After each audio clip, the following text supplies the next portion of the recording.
To multi dimensional Sumit.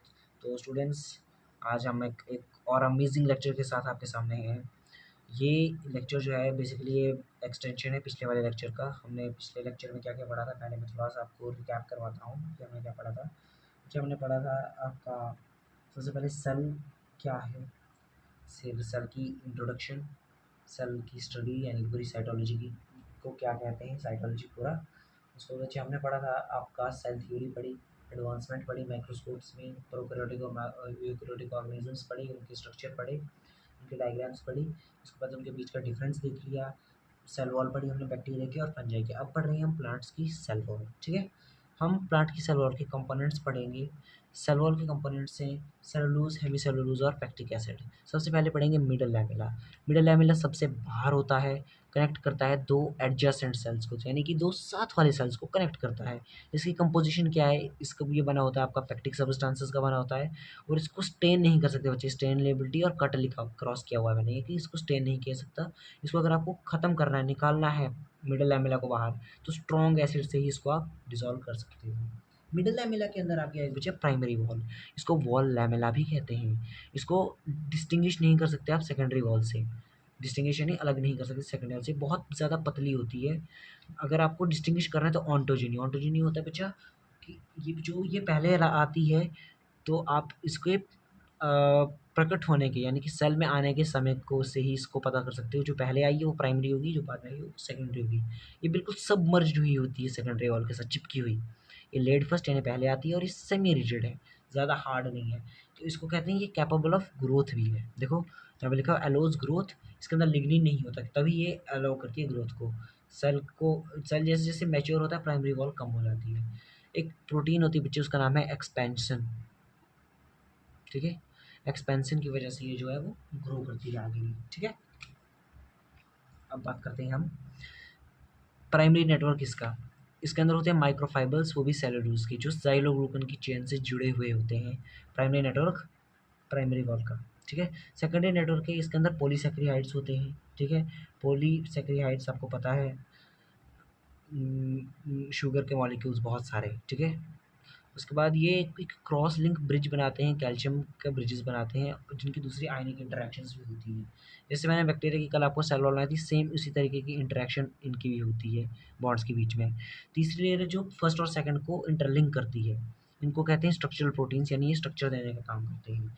ये cellulose fibres जो है ना बच्चे, वो मैट्रिक्स के अंदर पड़े हुए होते हैं। ठीक है, और मैंने अभी बताया प्राइमरी और सेकेंडरी नेटवर्क को ये फिक्स करने का काम करती हैं। ठीक है, हेमीसेलुलोज की बनी होती है और पैक्टिक मटेरियल की बनी होती है, तो सेलुलोज को ये दोनों लिंक करती है।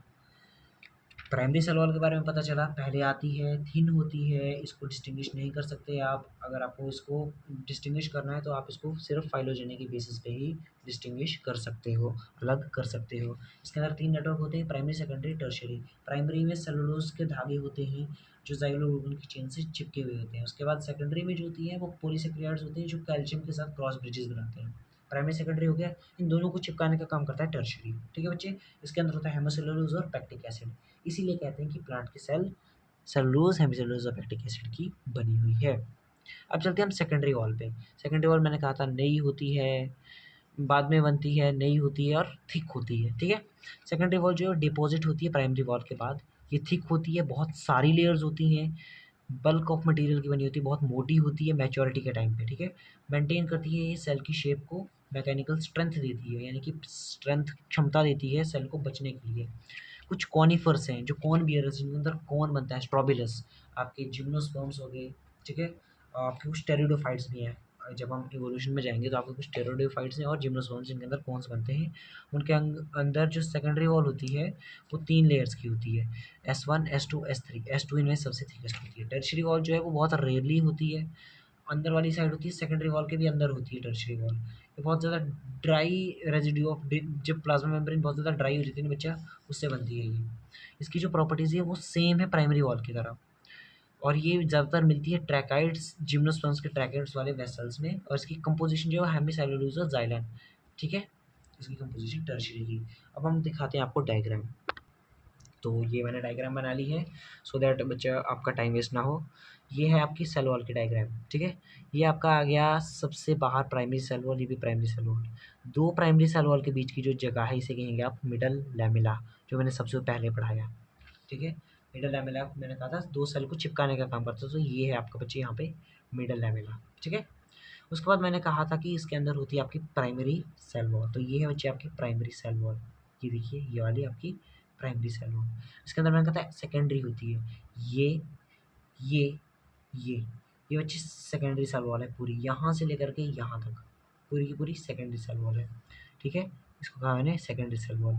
ये फर्स्ट वाली जो है ये S1 है, सेकंड वाली ये S2 है, और ये थर्ड वाली S3 है, जो मैंने कॉनिफर्स में बताई थी। अंदर आ गया आपकी टर्शरी वॉल। ठीक है, 3D CW। ये देखिए बच्चे, सेल वॉल की एक और डायग्राम ऐसे बनाते हैं एनसीईआरटी में, कुछ इस तरीके से है। बाहर प्राइमरी सेल वॉल, अंदर सेकेंडरी सेल वॉल, यहाँ अंदर सेल मेम्ब्रेन। जहाँ पे सेकेंडरी सेल वॉल एब्सेंट होती है बच्चे उस जगह को बोलते हैं पिट। ये क्यों है बच्चे? क्योंकि ये तो प्राइमरी सेल वॉल तक ग्रोथ करवा सकती है, सेकेंडरी ग्रोथ नहीं करवा सकती।